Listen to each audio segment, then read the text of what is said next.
قال you mine قلبي قد كنت على every time قال you mine قلبي قد كنت على every time تمالك وين أني وان كايلة ورطة دير حتى لان كيلة قبس مكدير haddii aad channelka ku cusub tahay nagu soo biiro subscribe saaro gambaleelkana furo si ay kugu soo gaaraan muuqaal walba soo geliyo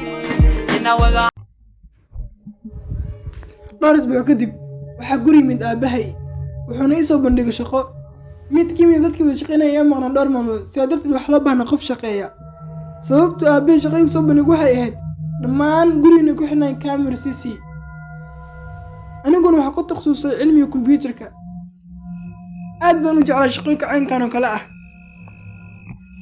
aabahay wuxuu sheegay ninkii inay sidoo $200 labadii maalin ba ka shaqeeyay shaqada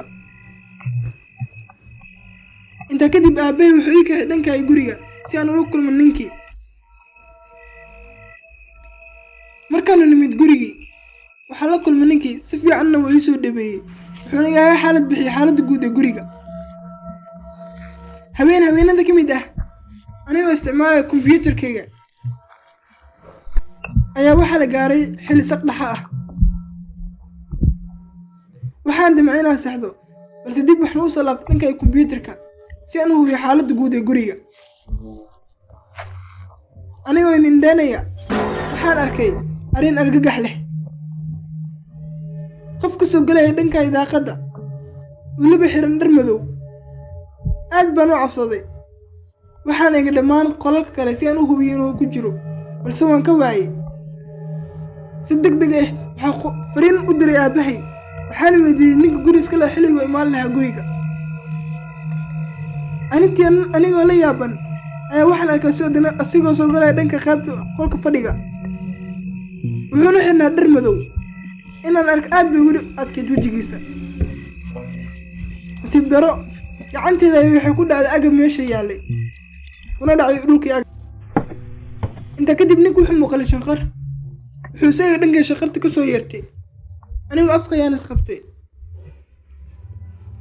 daqiiqado gudahood ninkii waa ka waayay meeshii balse aabahay firintiisa ay soo gaartay wuxuuna ii sheegay ninka guri iska leh inay nus saac ka hor kala tagaan anigoo yaaban aad baa cabsanaya maxaa yeelay gurigan keliya ayaa joogay si lama filaan ah albaabkii soo gargaraacay ninkii albaabkii ayaan eegay dib ayaan usoo fiiriyay TV-gii waxaan arkay si albaabkiisa xoog u soo gargaraacayo waxay u soo dhacay qorshe ah inaan kasoo baxdo dhankayga daaqadii ayaan kasoo booday anigu zayd baan u soo caro maxaa yeelay waan cabsanayay ninkii ay soo wacay guri iska lahaa waxaan u sheegay inuu guri soo galay nin xiran dhar madow isku dayo inuu dilo wuxuu iga codsaday inaan kasoo carro halkaa wuxuuna ii sheegay inuu wici doono booliiska way yimaadeen balse waxay weydiiyeen inaan arkay ninka wejigiisa nasiib daro maxaa yeelay ninka wejigiisa maana arag guriga mugdi buu ahaa asagoo wuxuu naa dhar madow way ugu adkayd inaan arko wejigiisa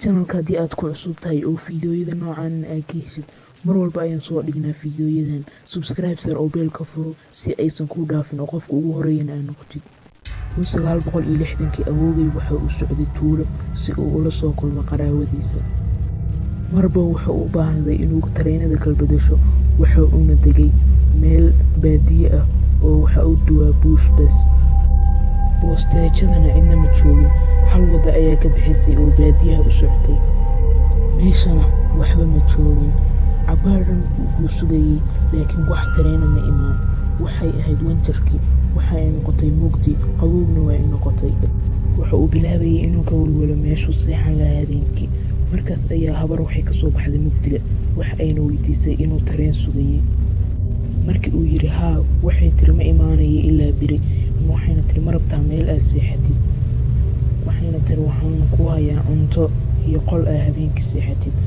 asagana markaas waa u daalnaa waxuu dheelin ahayn wuu aqbalay boorsadiisa ayuu qaatay waa ayna israaceen waxa ay sii socdeen saacad oo waxa uu ku yaalay baadiyaha marka ay tageen awoogay zaa'id ayuu u daalnaa waa uuna gaajaysanaa guriga ayay galeen waxa ayna daadhay habarta Feynuus cuntana way u karisay. Awoodii waxa uu dhamaystay maraqa waxaana yiri halkee seexanayaa. Qol biyaanada kore ku yaala ayay geystay. waxaan ku yaalay hal sariir iyo daaqad bas ayuu lahaa. waxa uu u mahadceliyey albaabka ayayna ku soo xidhay wayna ku loo garaysay. asagoo naxsan oo yaaban ayuu magaceeda u yeeray laakiin wax jawaaba ma uusan helin. waxa uu isiri subaxii wax ka qabo oo qalad ka dhacay ayay ahayd. kahor intuusan gam'in waxa uu baahday inuu isticmaalo suuliga uuna u soo kacay oo waa soo fadhiistay isagoo rajeynaya caagadii iyo inuu helo uu isticmaalo. sariirta hoosteeda ayuu gacanta geliyay isagoo isladii caagad taalo meeshaas ku jirisaa. gacantii ayuu geliyey isagoo raadinaya caagadii laakiin gacantiisa waxay u tagtay wax uusan filayn. cabsi ayaa isaga gashay waa u booday wuxuu aaday daaqada laakiin daaqada musbar ayaa ku xirnaa. wuxuu ogaa hadduu qolka kusii jiray in asagana la dilayo. wuxuu ka fekeray inuu daaqada jabiyo laakiin wuxuu isiri haddaad jabisid naagta way ku maqli kadhaa oo wayna kaa soo gaari kadhaa inta aadan ka bixin daaqada. wuxuu sameeyey wixii keliya uu awooday. meydka sariirta hoosteeda ku jiray ayuu waxa uu soo saaray sariirta korkeeda go'ay ayuuna hoosgeliyey. isaga ayaana sariirta hoosteeda ku dhuntay. ku dhowaad saacad ka bacdi John waxa uu maqlay sharqan caga ah oo jaranjarta soo koriso oo qolkii u soo dhowaanaysa ilidiisa. sakatuuradii waa la furay albaabkina aayar ayaa loo soo furayay. waxa uu maqlayay qof sariirta dhankeeda u soo dhowaanayo. qofkiina waxa uu bilaabay inuu bir la dhaco meydkii uu saaray sariirta. birtina dhulka ayuu qofka ku dhuftay. albaabka ayuuna ka sii baxay. qofka marka uu ka baxay qolka ayuu haddana albaabka sii xiray. awoogay sariirta hoosteeda waa uu ka soo baxay. waxa uuna qaatay birtii daaqada ayuuna furay. daaqadii markii ay furmatay waxa uu ka tuuray boorsadiisa daaqada waa uuna ka daba booday isagoo aanan ka fakarin wixii ka hooseeyey oo wixii ka dambeeyey baska walwalayo. wax dhaawacyo badan ma aysan gaarin.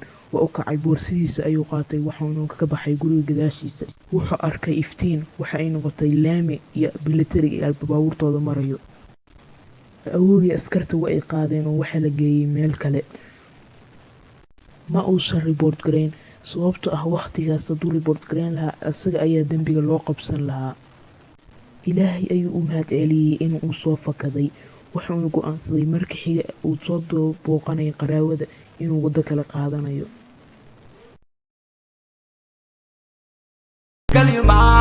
qalbigaad ku taala every time.